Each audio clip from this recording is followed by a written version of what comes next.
crucified my Lord, and he never said a mumbling word.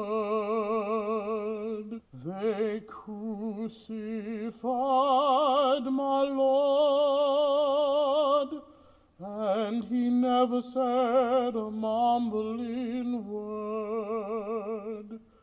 Not a word, not a word, not a word.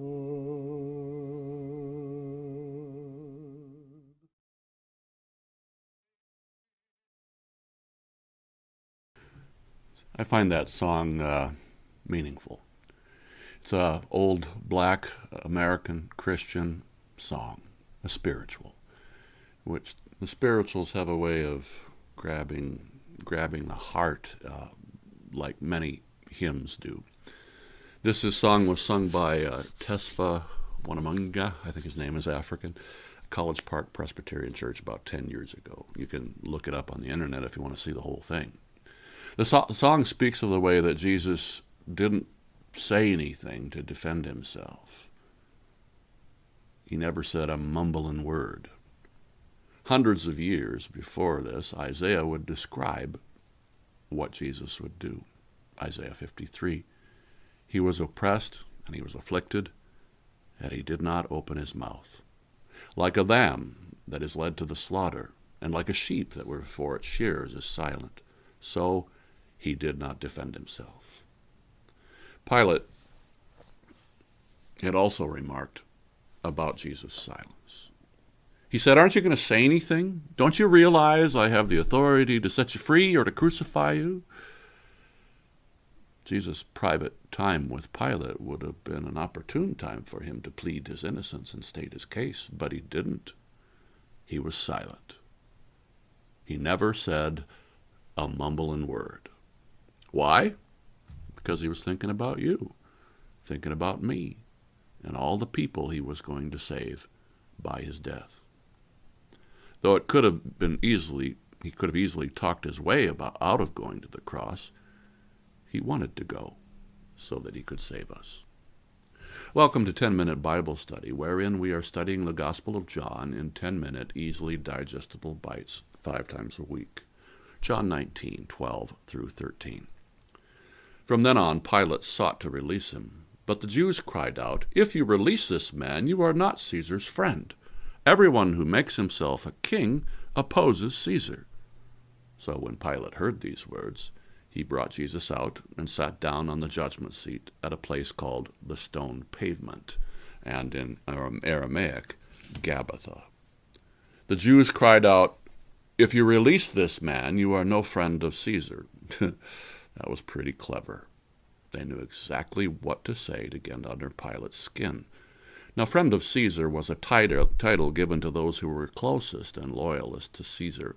If you were considered a friend of Caesar, that would give you significant social and political clout. On the other hand, if you were not a friend of Caesar, he would be suspicious of you, and others would be too. So this was most certainly a worthy threat to Pilate, for in a sense, he also was a politician.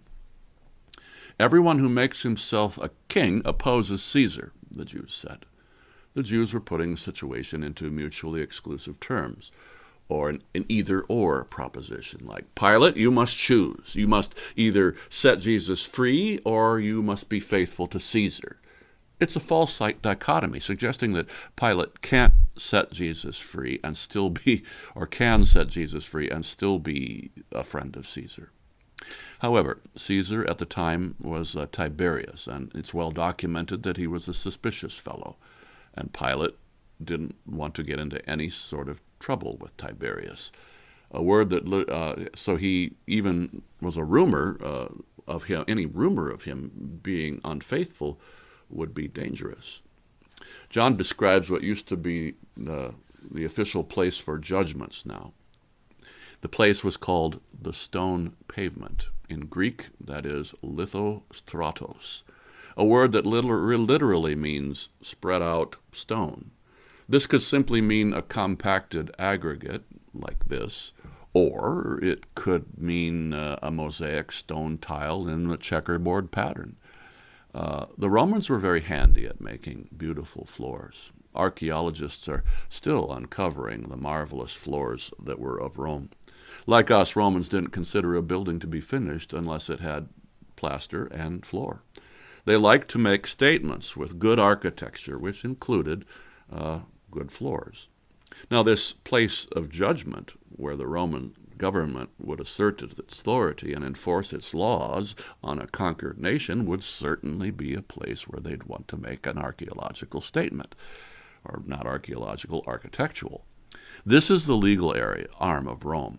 I would imagine they'd make a big deal out of it. So it is my conjecture that this stone pavement, or lithostratos, was actually rather impressive. And the word lithostratus only appears in the New Testament one time, and that's right here. John had to pull this strange word out to describe this unique place.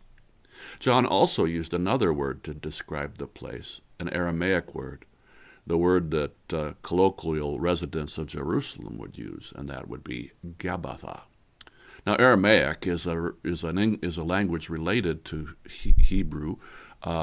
It's the upper not Midwest, but Middle East, probably the original language of Abraham.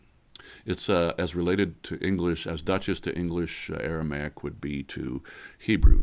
So anybody in Jerusalem, anybody who lived there, would refer to this place as Gabbatha with an old word. It's not a reference to the pavement or even to the judgment hall, but to the elevation of the place. Gabbatha means the high place, which suggests that the judgment area was elevated in some way. So those who came to hear the judgment would be on ground level looking up. It was a high place because it was elevated, but also judgments from on high would come down there. Even in our own courtrooms, we set the judge's bench high and above and unapproachable to show how the law is above us all. This imagery is carried out all through Roman tradition and English tradition, American, all over the world people do this because the law is above the man, and that's the point of the elevation or the Gabbatha. So now you have a complete picture of the scene, although not complete. Pilate sitting on his judgment seat, which signaled that he was about to give judgment. At his feet was an impressive Roman stone floor, and the abused Jesus standing next to him. Meanwhile, a crowd of angry Jewish religious leaders were below, yelling for Jesus' death. I wish I'd be able to give you a full picture of the place, but so many years have passed, so many different groups with different ideas and different teardowns and rebuilds that it's very little of it remains. This is all we have right now, right there. And archaeologists are focusing in on this place, and they think it might actually be the place. You can see how these steps are swallowed into a place that is now a wall. That used to be a big opening or a big door before that. And then if the soil were brought up to grade on those steps, you can see there, it was brought up to grade, many believe that this is where it happened. But looking at it now, as we are, is kind of like looking at the foundation of a burned-out house and trying to imagine what the house looks like. So I'm sorry, that's all we got. And all the stuff I gave you today about the stone and so forth was based on my studies of the words. So I might be somewhat correct or not correct at all. So take that into account.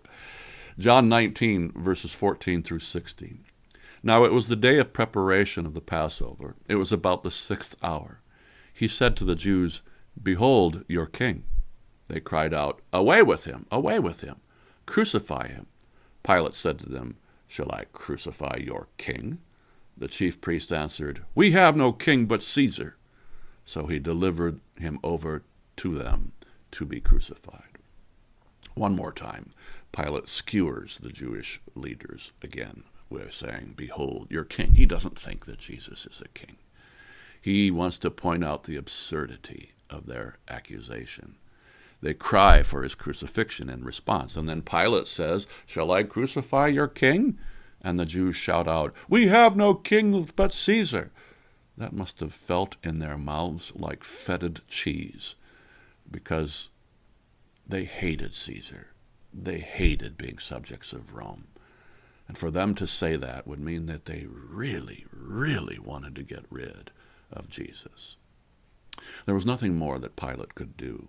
He recognized his defeat, and he handed him over to be crucified. Who'd he hand him over to? It says in the text, he handed it over to them. Who's them? Well, it would seem to follow that it was actually the Jews, but it wasn't the Jews, because we know that there were execution squads, Roman execution squads, and that Roman soldiers were the ones who nailed him to the cross and watched him as he hung there. That's what we have, so that's what them means. Now, Pilate couldn't risk the cost of being accused of being unfaithful to Caesar.